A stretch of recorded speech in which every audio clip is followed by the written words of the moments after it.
Здрасти!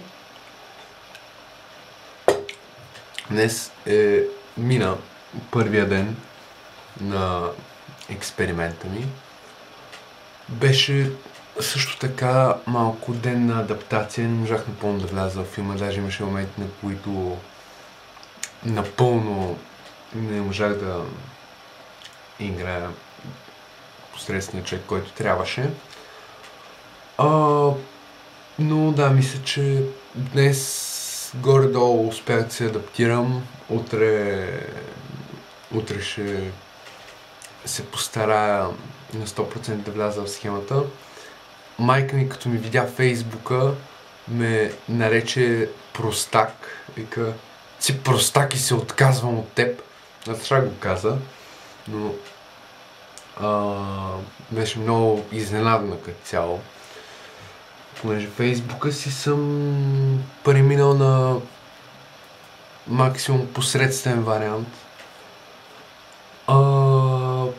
Да, ще съм малко в шок, защото са свикнали да им пускам яка музичка, а пък днеска пускам само VA Bravo Ultra Hits 2012 Volume 76, 41 мега хита, само ултра хитове.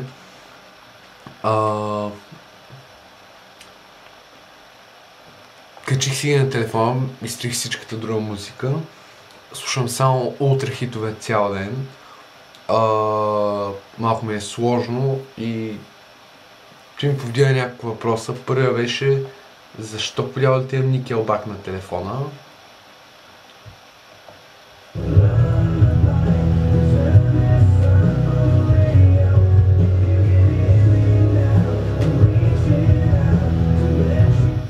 Кой слуша радио въобще не мога да си представя в 21 век, в България?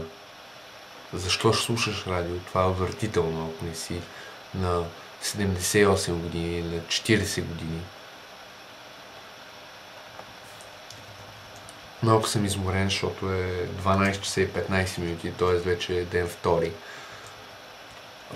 Като цяло ще се старая да държа нормалния непосредствен човек само запред този видеоблог. Имам брутални неща в тази компилация. Имам Бруно Марс, имам Джеси Джей, който със супер голямо разочарование установих, че не е Juicy J, защото Juicy J е як. You say no to drugs, Juicy J can't. You say no to drugs, Juicy J can't. You say no to drugs, Juicy J can't. Много е голям. Слушам го Павката от супер много време. Павката само не го слуша. И Gucci Bandana. Gucci Bandana. На Gucci Mane. Въобще текстовете са много яки на крънк генгста рапа. Тук имам Flow Rider, Good Feeling. Една от песните, които съм слушал и преди това. Свежа е. Цяло браво хитовете, един от по-хубавите. Ето тук Flow Rider. Имам My Heart Skips a Beat, също съм го слушал преди това и веднъж, като се бяхме затворили в една стая и слушахме The Voice. Gautier, Somebody That I Used To Know, очевидно е ултра хит в момента. Тя е много яка песен, аз я слушах още преди да започна тази трансформация. Какво още? LMFAO, Sexy and I Know.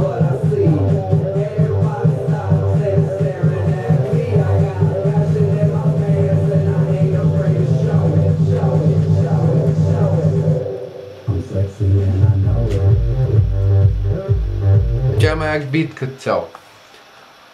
Имам някакви отвратителни неща.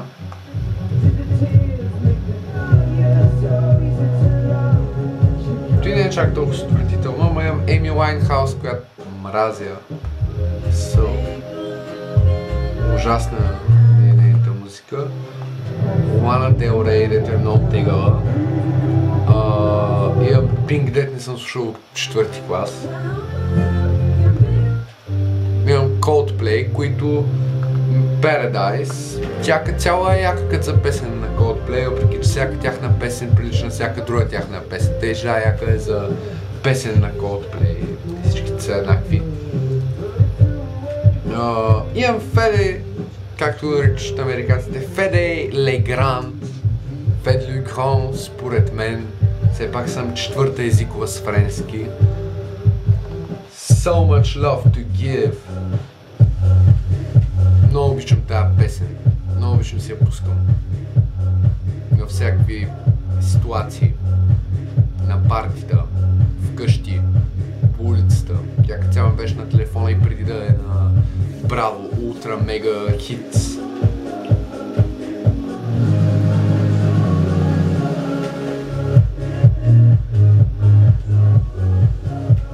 Имам Lady Gaga Marry the Night. И имам най-бруталното нещо някога. Просто най-бруталната песен. Все едно някой се опитал да направи мега досадна песен и е успял. Направо е потискащо, обаче си я сложих като рингтон.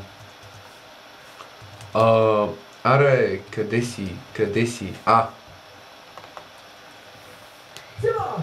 Nossa, nossa, assim você me mata.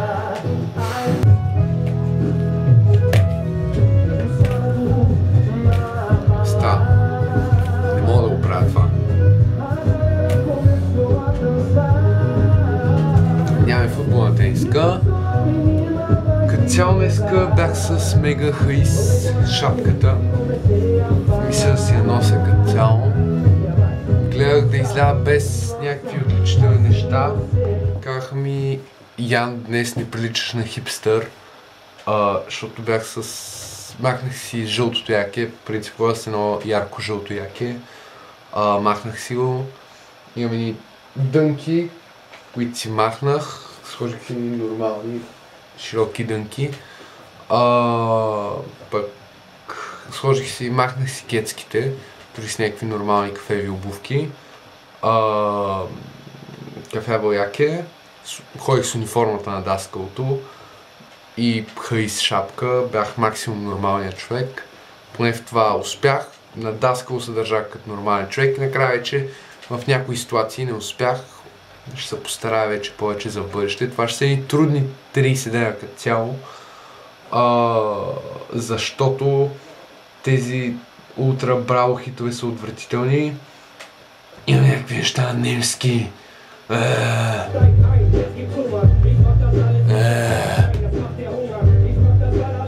Hol doch die Polizei! Бах ти гледам това Ein Zwei Polizei, единствената немска песен, която харесвам и Nein, Mann, ich will nach... нещо си.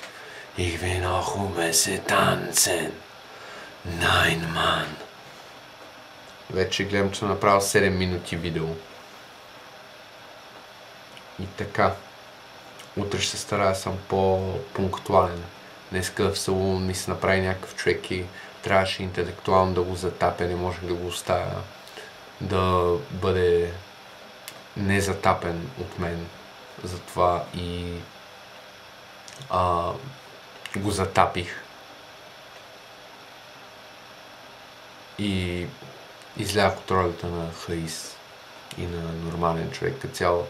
Трябва да съм максимум посредствен човек. Утре един приятел ще ми носи мешка. Това е яко.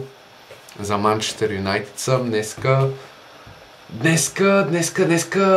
Знаеш как изкъртиха на матча? Да, това мисля, че ще е убедително. Утре ще говоря с хората. Вчера Реал Мадрид как изкъртиха на матча. Направо, човек, бахти, те с ЦСКА Москва, направо не знаеха, въобще не знаех, че има ЦСКА Москва. Мислех, че е някакъв български тим ЦСКА. ЦСКА Москва. Абсурд. Смесвам си всичко във Фейсбука, пиша на латиница като бълък. Ползвам от уния емотиконки, деца точка и запетайка и Д, вместо голямо да малко да, или точка и запетайка и малко П, защото тези хора не знаят как се ползва Shift. Като цяло искам да направя само една забележка. Това звучи адски елитистки и все едно виж ги тия хора какви са тъпи, сега ще им се смеем, ще се правя на тях, са бълъци. Нямам това предвид, просто смятам, че те си в техния филм, аз съм в моя филм. Мисля, че е много интересно за 30 дена да сменя филма. Мисля, че е доста интересно като цяло.